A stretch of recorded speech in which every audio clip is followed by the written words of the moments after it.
SCP-1397. Clasificación. Keter.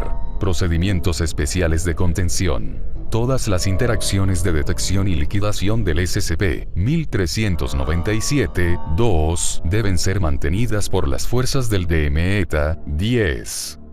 Descripción. SCP-1397, criatura desconocida que supone un cógnito peligro. Su aspecto observable es el de una sección de cola de lombriz, con segmentación específica, de color rosa pálido con el tamaño de la cabeza de un adulto. También contiene el clítelo, específico de las lombrices de tierra, y un único ojo humano, grande y muy abierto, con signos de glaucoma. SCP-1397 solo aparece a partir de SCP-1397-2 y también provoca la creación de este último, si es observado por alguien. De esta manera, el efecto es interdependiente, y parte de algún caso cero desconocido.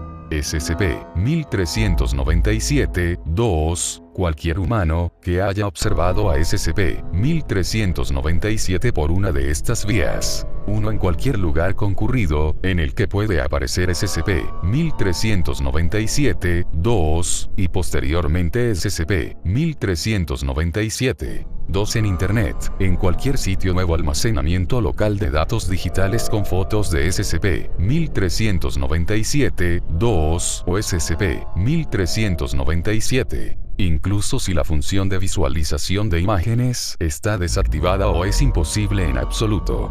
Es notable el hecho de que la foto del humano que observó el SCP-1397 de esa manera aparecerá en un sitio nuevo almacenamiento local al azar, incluso si el sujeto nunca hizo ninguna foto. En la primera vez no tendrá ningún defecto, pero cuando el propio sujeto pase por todas las etapas de metamorfosis, ver más abajo, cambiará de acuerdo con esto. En esta imagen, en periodos de tiempo al azar, puede aparecer el SCP-1397, continuando la infección cognitiva.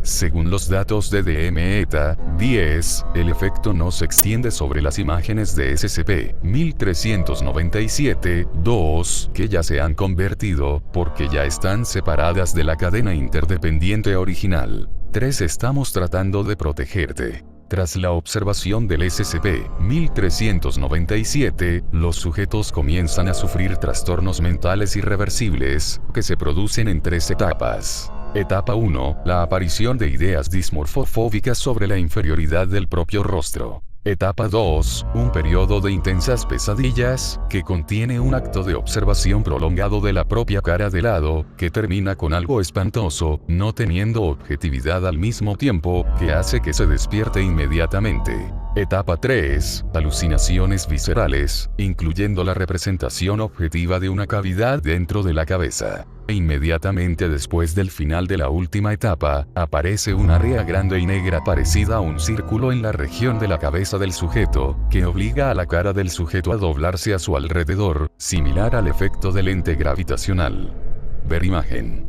Ese círculo parece bidimensional desde cualquier perspectiva. Aparentemente la propia métrica del espacio local cambia.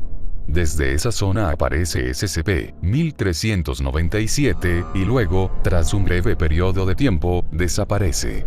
Se desconoce si SCP-1397 puede aparecer en varios SCP-1397-2 al mismo tiempo. Tras la transformación, SCP-1397-2 pierde cualquier profundidad psicológica o personalidad en su comportamiento, junto con cualquier necesidad biológica. Los sujetos vagan sin rumbo por zonas que les son familiares. Después de un largo tiempo, todas las instancias de SCP-1397-2 se esfuerzan por encontrarse y comienzan a interactuar. Se ponen en contacto con áreas negras en su cabeza, después de lo cual esas áreas comienzan a fusionarse y a hacerse más grandes. Las caras de SCP-1397-2 se doblan alrededor del espacio recién formado, creando un único anillo cerrado. Actualmente se desconocen los propósitos y las consecuencias de estas interacciones, debido a que el DMETA-10 previene que se produzcan, pero tienen un fuerte potencial de escenario de clase K.